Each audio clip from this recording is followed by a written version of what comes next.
You know, you've kind of talked about this in different presentations. It's like really honing in on specifically what you want.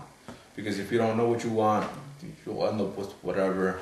And sometimes just by describing what you want, what you're actually, like, just do it on a piece of paper and pen, and you'll start to notice what your expectations are, you know. And, you know, my vision for you is to be able to approach women who are exactly what you want them to be. So you can wake up one day, you're with a really attractive women next to you, and you can say, man, you know, after all these years of not being able to approach women, not being able to keep conversations, not even be able to follow up with these girls and have more dates, you can see like, oh, you know, I made that happen, and I was able to approach sexy women. Now I have one right here in my bed. Yeah. You know, so I want that for you. I want you to be able to make that happen for yourself. And any guy, it doesn't matter if you're short, fat, bald, you're older, doesn't really matter.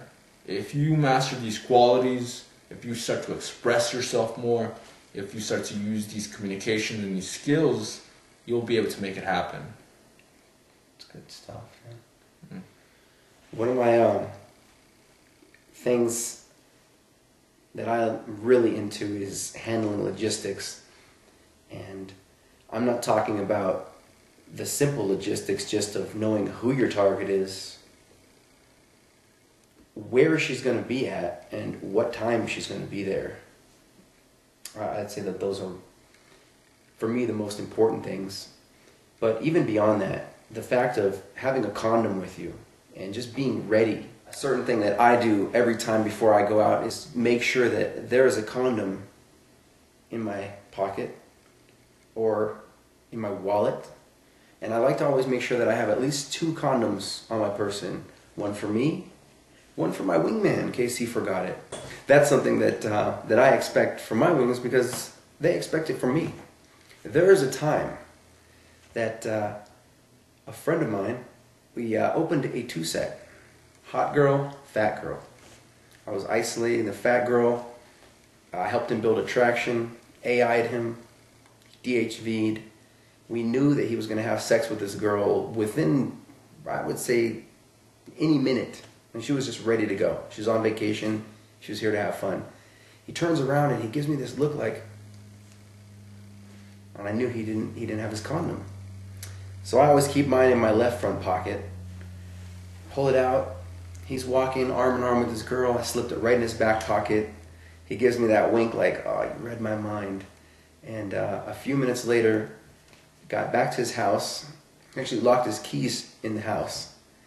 So I gave him a boost up into his house. I gave the girl a boost through the window. He just closed the window. I was like, peace. I was gone. 20 minutes later, I got a text. He's like, well, I won't say what the text is, but you get the idea. So always be prepared. I take this so far that I actually like to keep an extra box of condoms just in my car. I saw that. Yeah. In the door, in the center console, in the trunk, in my survival kit. Just in case, I also keep a kit that has everything I need in case, you know, I meet a beautiful woman and I have to take her somewhere. And a couple other places, I like to hide them in the couch cushions in case things get hot and heavy downstairs. You bring her in your house, you watch a movie, and you start making out. Things get where you want it to go, it's right there, you can pull it out. Also underneath my bed. If you lift up the mattress, they're right there. So always be prepared, guys. Yeah, it's funny that, we were driving over to the mall and you had, I saw the condoms right there. Like the little box of condoms. And I heard that there was like a statistic that 80% of couples or something like that in America had their first sexual experience in the car. Mm-hmm. So I was like, huh, that's interesting. Definitely. I've been in situations where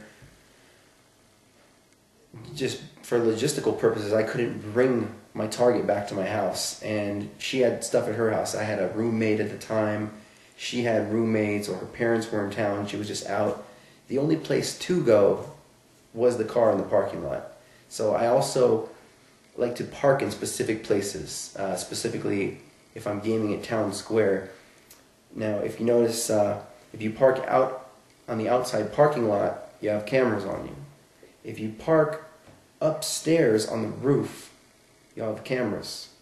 And the mobile unit with the security guard, he actually circles around the property just to see if things go to that level. And they're technically, you get a public indecency violation for that. But there are specific spots to park on that property where there's no guard, no camera. And that's where I park my car every time I'm going to Blue Martini, the Sanctuary, even just to the strip mall out there, where it's very easy to meet a woman and take her for an instant date, either to the Starbucks or the Coffee Bean right there, to get a quick bite to eat at Whole Foods, and just take her back to the car. I want to show you these CDs that I made, or any of the other routines that I use. It helps. Okay. Yeah, so it's always good to have the end in mind. So you kind of backwards engineering. So like, okay, where am I gonna, have sex with her? Where specifically? So like, okay, here in this place.